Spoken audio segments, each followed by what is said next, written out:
when it switches to your camera, then Welcome everyone. Thank you for taking the time today to join us for our 17th episode of STEM activities at home or in the classroom. Anyways, today we have some additional awesome activities we'll be showcasing courtesy of our new presenter today, Mr. Andy there on your screen. He'll be coming there shortly. He develops a lot of the activities and the content. Now I'm going to pass over to Andy. Take it away, Mr. STEAM Guru. All right. Hi, guys. Thanks so much for joining us. Again, as Jordan said, my name's Andy. I'm a curriculum developer here at Brown Dog Gadgets, but we're here for you all with Nasco. What we're going to be taking a look at today is some really basic circuitry that we can do with paper, some downloadable sort of files that we have available on Dozuki on our Yeah, I think Jordan will basically give them all the files they need. Okay, cool. Yeah. So Jordan's going to take care of the files that'll be relevant to what we're doing today. But basically, we're going to take a look at using paper to create a geometric shape, a cube, and that cube in our case is going to feature just sort of a Valentine's Day theme that had just passed, obviously. But really, the cube itself could feature any sort of artwork on the outside. So that kind of brings into the realm of the art aspect of STEAM. So yeah, it's a pretty simple circuit that includes a vibrating motor, a CR2032 battery, and some wonderful maker tape, which is our sort of conductive pathway that we're going to lay down to cause this thing to work. It's got a little key feature that'll allow for us to use this slit that I'm pointing to right here to turn the circuit on and off.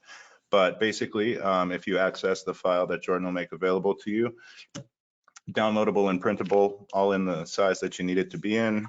Front side's going to look a bit like this with the inside circuit laid out, as well as this little area right here that we'll use last for a key to turn this on and off from the outside. In our case today, what we've got is a bit of an 8-bit heart situation, which might be a little bit of a 80s video game reference, but again, any of these panels could be make your own artwork. If your students get the hang of how the general assembly is done, it's great to have them make their own from a blank one and sort of go through that assembly process one more time all on their own without instructions. Is a sort of great way to kind of go from this to on their own. Yeah, we've got these can be really anything. This we have, oh, there we go. We've got a little old school Mac. Could turn it into a turkey, gobble gobble. We did a number of them as viruses when, and well, viruses, bacteria,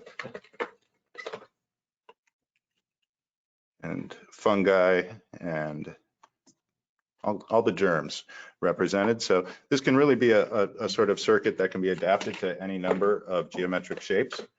And really it could be kind of the art aspect, could be a springboard into a greater lesson that kind of falls outside of the actual sort of assembly and hard skills that are kind of connected to circuitry in this case. So could be a springboard for learning about, in that case, germs, could be any number of different things to start that further exploration. But in our case, we're just kind of having some fun. We've got a file that had to do with the holiday. And the first thing that you want to do after printing it out is you're going to very simply take your scissors and cut around the perimeter. I might suggest on your own file, cutting this little part out first. We'll do that ahead of time. I'm not going to cut this whole thing out, but just to sort of reiterate, if you go from the other side and you're not taking care, you might miss that little part right there. So you're going to trim that out and set it aside. And through the magic of television, web-o-vision, whatever we're calling this, we can produce a cutout version. And you'll also see that you have a number of these little tabs that exist on the outside perimeter. Not only are you going to have to fold along those, and in order to fold, I usually just kind of use a something straight, line it up at the edge. Ruler can work, right? Ruler. You got one handy. Yeah. But if you want your students to really successfully get this shape to come together, the sort of more accurate these folds are, the better. And to be honest, I think using a tool like this, or like Pete said, a ruler of some kind, can really kind of speed that process up. But you're going to make those folds where the tabs are, but then you're also going to make these folds eventually that you see here. So when it's all folded and done, with the fold aspect, at least, we should see all of these panels coming together like this. And at this point, what I start to do is to assemble the circuit. And when I'm kind of explaining circuitry to kids, I kind of I describe the starting point and end point of any circuit as the power source. And in our case, we're just using a little coin cell battery for things that you're plugging into the wall. That electricity is going to come out there, go through the circuit, and need to return to the other side of that very same power source. So this is really your start and finish point. This is where the electrons that we're using to power up whatever it is we might include in the circuit, in our case, a little motor, are going to be coming from, and they're going to need to go back to the other side. So in order to do that, we need to create a conductive pathway that leads from one side of the battery all the way through our components and then back to the other side of the battery, so that the electrons can take that little journey, and then we use them as they kind of cross through into the components that we have set up. So if you're unfamiliar with using conductive tape pathways, it's really pretty simple. There are a couple of different options out there, one of which is copper tape. However, we much prefer what we offer. This is what we think of copper tape. Yeah, this is what we think of copper tape. Burn it up, use something different. What we do use is listed up in the top left corner there, maker tape. And that maker tape is a nylon tape that's conductive on both sides. And it's fairly strong. So it kind of serves a good purpose in a number of different ways with your classroom. First of all, you can, when circuit pathways need to make a direction change, you can very easily keep this all as one piece and make that direction change.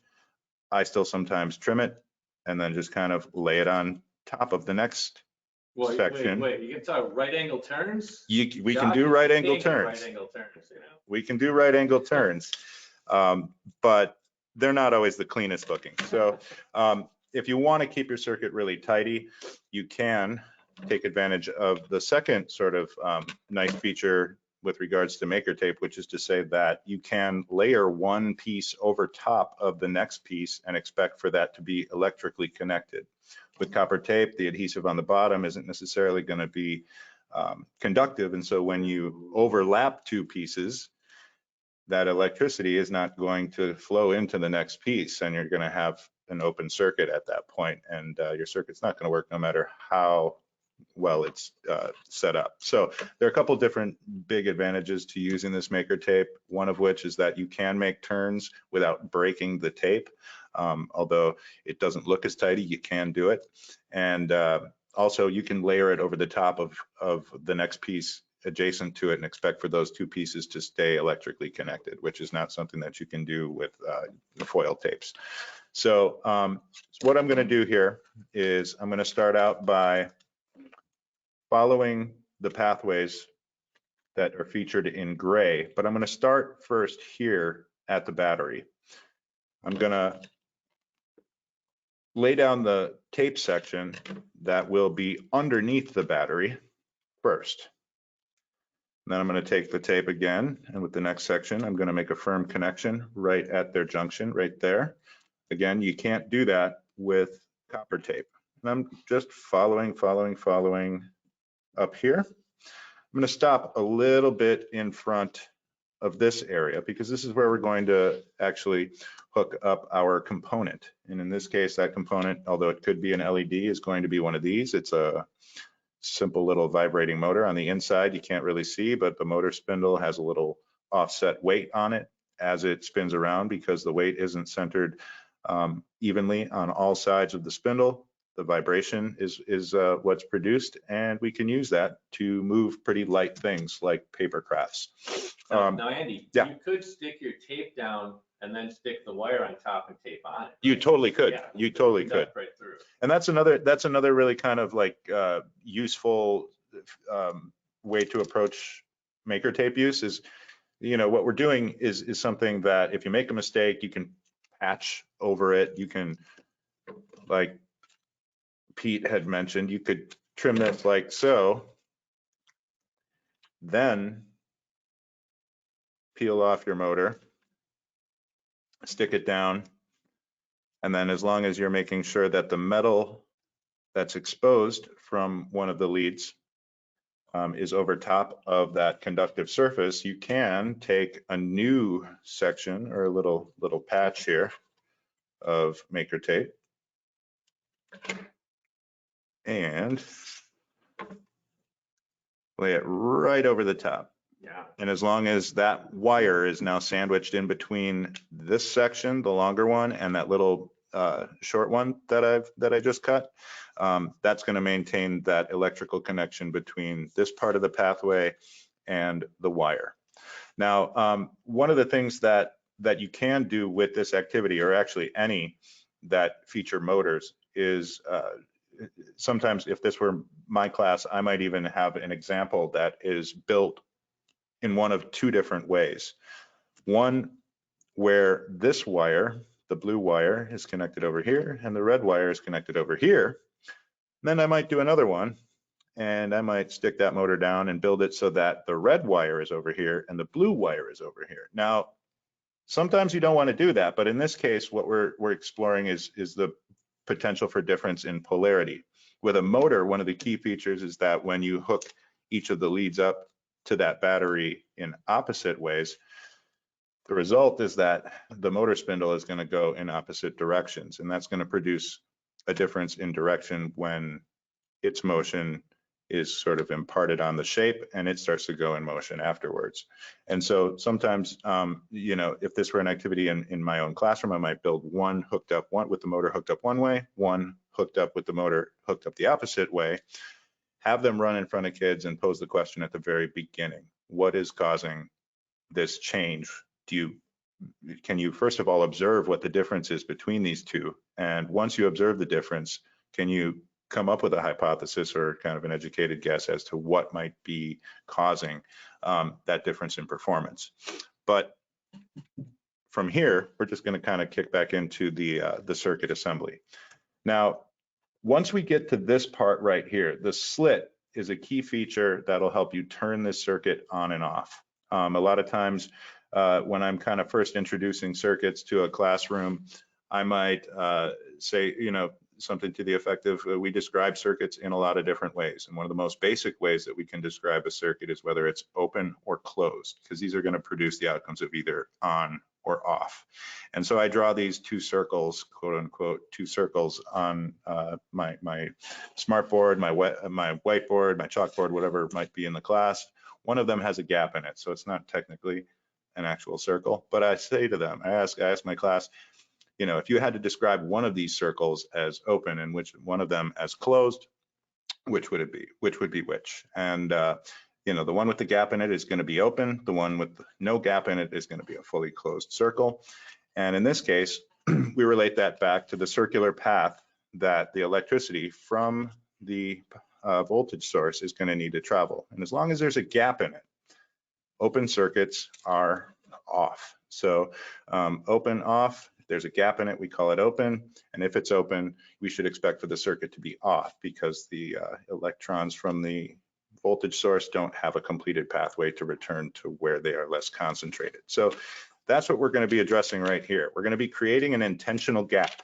So we're going to be taking a craft knife or something equivalent, and we're just going to kind of make a slit right where it's mapped out to be.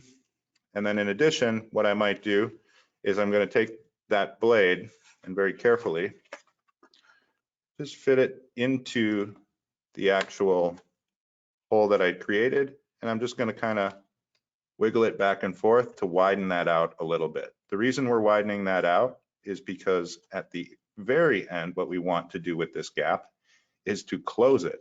And the way that we close it is with this tag board key that we'll make last. That will fit into there and it will close that gap. And so widening that out is going to be able to accommodate the thickness of this, this tag board key. So I always do that ahead of time. The next part can be a little bit awkward, but I have a strategy that I can share with you all. What we want to do with that slit is we want to get a section of tape to go through it and then back this way, and then another one in there and back this way. But it kind of ends up being a little bit awkward if you do this without considering the sticky side of the tape. So what I like to do is I like to kind of first, just from the inside, I thread this piece through and I bend it back, then I turn it over to the other side, like so. Now this is going to be the piece of the section of tape that on this side I want to be adhered to this surface. So what I'm going to do is I'm going to peel that back just a little. Ooh, Yeah. learning all the tricks here. Yeah. And then I snip off the backing. And then I kind of pull it back towards me until I see that backing disappear. That way I know this section really just has its tape and adhesive and I can press it down. Then what I do is I flip it over and I have this section ready to go. Wow. So. I don't think I've seen Josh do it that elegantly yet. Oh yeah?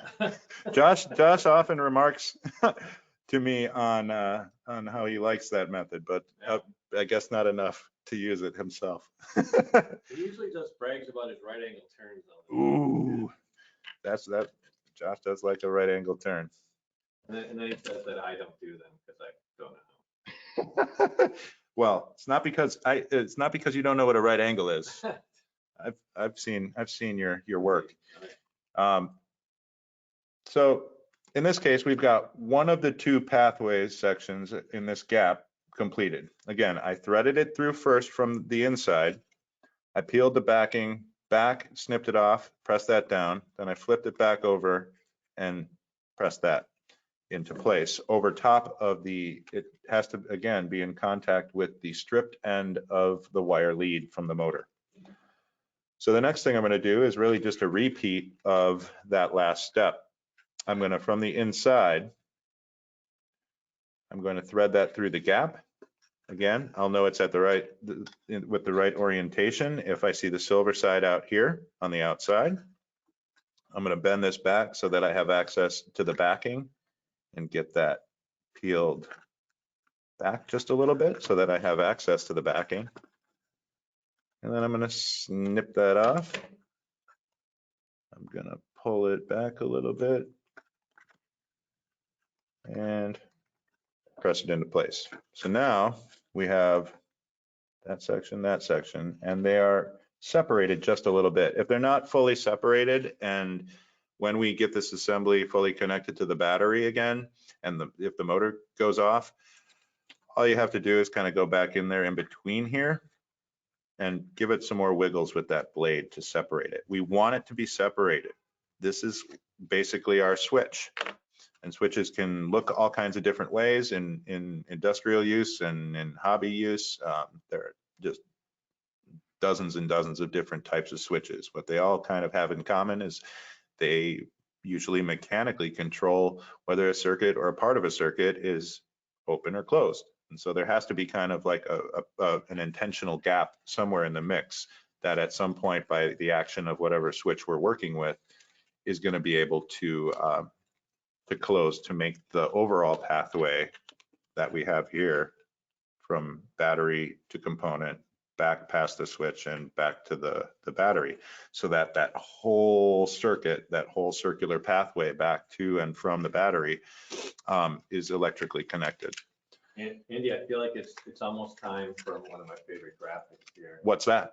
Ooh, the tape loop. Yep, it is almost time for that. Huh? Yep. So I'm going to get this going right here, but I'm not going to take it all the way up to the battery, okay? I'm just going to deal with that section later. What I'm going to do is I'm going to snip off a little piece. I'm going to make a tape loop with this, just like you might with any other kind of tape. So we're going to get that separated from the backing. We're going to just put it into a loop.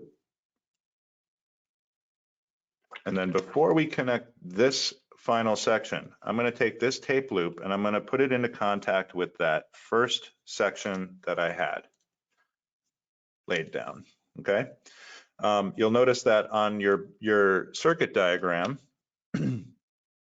there's no real orientation for the battery, although we do prefer to have the positive side up. Your motor will still work either way. However, if you have the opposite side facing upwards, when you lay this final tape piece over the edge, sometimes it contacts the opposite side by accident, and that ends up making your circuit work unreliably. So what we like to do is make sure that the positive side is facing up. We're going to plop that down right on top of the tape loop, and the tape loop then again is in contact with this pathway. This pathway is connected to this pathway, which is in contact with the lead from our component, which has another lead coming out of it, also in contact with a pathway, an intentional gap, and this now is going to go back to the battery, and we're just going to make sure that it contacts the top. If you have a little tag end here like I do, it's probably best to trim it so that, again, it doesn't necessarily come in contact with the underside of this battery by accident. So here we have our circuit. Yeah. Yep, we've got a pathway underneath. The battery is adhered to it by something that's conductive and also in contact with this pathway. So the electrons are going to come out there, come through here, go through here, do work here, come back out, and come back here. But they won't do it until we actually close that gap right there. Is there a way to test it? There is a way to, well, what I mean, to test it, it's always good to test it prior to the final sort of assembly, because once you get it kind of wrapped up and sealed on all sides, you're not going to have very easy access to the inside. So if you need to adjust anything, again, that's usually a pretty quick adjustment because of maker tape, and we can layer things on, pull things off, make really quick adjustments. So it's a classic prototyping material. Lets you make adjustments quick and assemble things quickly also. So all we're going to do with this piece is we're going to trim it out to its rectangular shape. You'll notice that there are a couple different dotted line areas there. The first one, the long way, hot dog, if you will, as opposed to hamburger. We're going to fold it there, and then we're going to use that other existing line on both sides as a guide for where we lay some maker tape. So I'm going to start another piece of maker tape here. Thanks, Pete. We're going to start it at that dotted line, and we're going to bring it all the way around and trim it where it meets the other line. Now, if you go a little past it or before it, it's not a big deal. So I won't spend too much time. Sometimes you might like to put one other tape length to widen it out a bit. Make sure all of that key from this edge to this edge, from this edge to the opposite edge is conductive. So now if you want to test this, all you're going to do is insert it. Now, when this shape is all brought together, you'll insert it from the outside, but in our case, just so you can kind of see,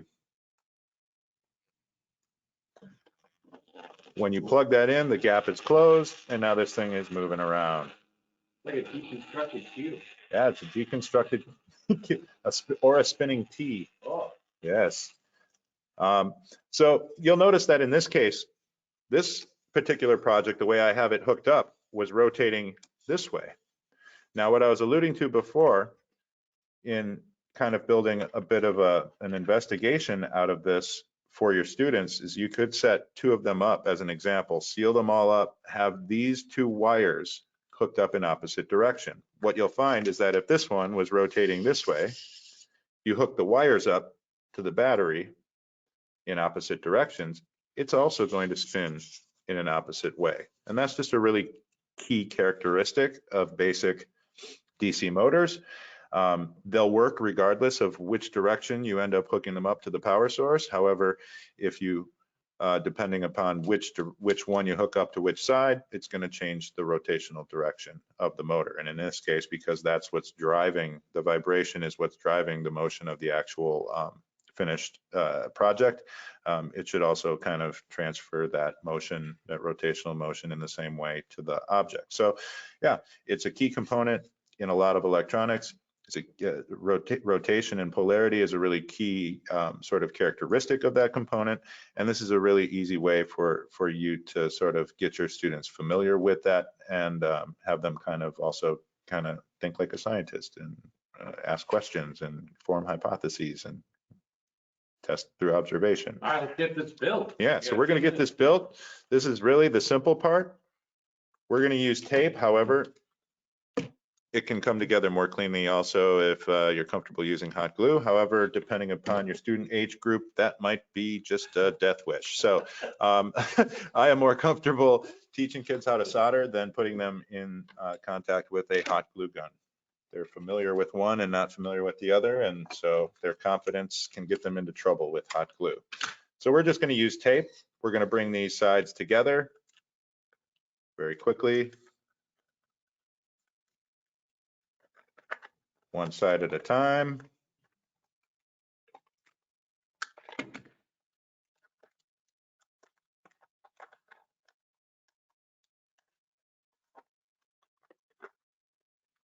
And you could print a blank one, kind of, you could color it or decorate it in any way you want, right? Oh, totally. Yeah. Yep. Yeah. Yep. And that's, I think honestly, like that's a great way to, again, sort of fully satisfy the A portion of STEAM education, right? Yeah. Like we've got science, technology, engineering, math, but the art aspect is often kind of difficult to weave into projects of that nature. In this case, a blank cube with blank sides, have them plan out something, have them, it could be even related to the motion. What do we know that rotates? How do we, you know, represent or use that rotational motion to sort of further whatever art aspect we're putting on the sides of it. So it doesn't need to be what we have in front of us right now. We have tons of these printable templates available, but you could just as easily make a generic cube and decorate it yourself. And that can make it personal. So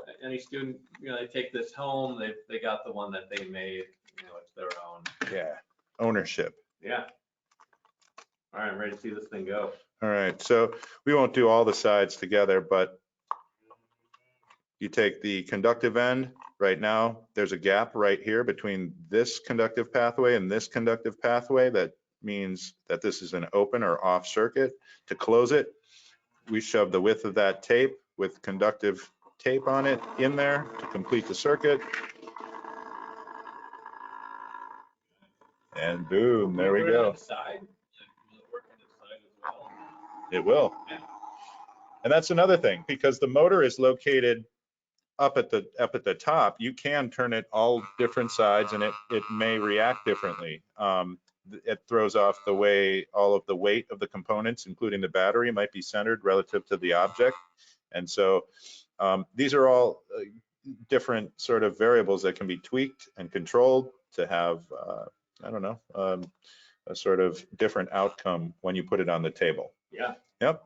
So at this point, yeah, we are, yeah, how about that? Now people can see. And Andy, we just want to mention for fans of Nasco out there, we've got all these great things they can follow. Oh, sweet. Yep. So, We've got a Facebook address for Nasco Education, a Twitter, YouTube, Instagram, all of If that. they want to get in touch with Jordan, let's see, they can email them and engage. Yep, absolutely, absolutely, Pete. Yeah, and again, thanks for everyone for joining us today, and thank you, Andy, for presenting. Great job. Oh, thank you guys, sir. Hope I didn't screw up the time frame too. No, you did crazily, just but- great, just great. We did it within that half hour. Just want to reiterate, my name is Jordan Nelson. I'm one of the customer engagement managers with Nasco. I was your main host today. If you have questions, you can ask them at this time. And as you're writing them down, I did want to reiterate a few things as well. If feedback and survey at the very end, we definitely appreciate it if you'd fill that out. This is being recorded, so you will have access to it in a follow-up email. If you like this template that Andy did show today, we did put that in the handout section on the webinar control panel, so you can go there and download that at this point in time. And also, like Pete was mentioning, if you want to connect with NASCO outside of this webinar event, I'll learn a little bit more information about some of the projects, you can reach out to us at engage@nascoeducation.com. I don't see any questions at this time. So I'm thinking Andy just did such a spectacular job. There is no more questions left for him. But yes, I did also want to mention too, if you like this webinar and you want to see another project or something similar to this, I'm going to share in there in the chat feature the link for the next webinar. So if you are interested, you can register for that. Yep, and we do not like that kind of foil tape. It just does not work. It rips, it tears. It can be such a pain when you're working with it. And I found some great things with the nylon tape. You can even make it on any kind of fabric, a lot of different kind of fabrics to light up, make it really interesting, engaging. I did put a link in there for the 1/4 inch width tape. The maker tape does come in an 1/8 inch tape as well. And that's for more of like some of the smaller projects or more of the technical ones. If you're using like a microbit or some Lego pieces and things of that nature. So definitely like this. Thank you guys so much for coming. I don't see any questions, so enjoy the day, everybody, and stay warm. All right, thanks a lot. Thanks, guys. Yep. All right. Bye. Bye. Okay, we are muted. We're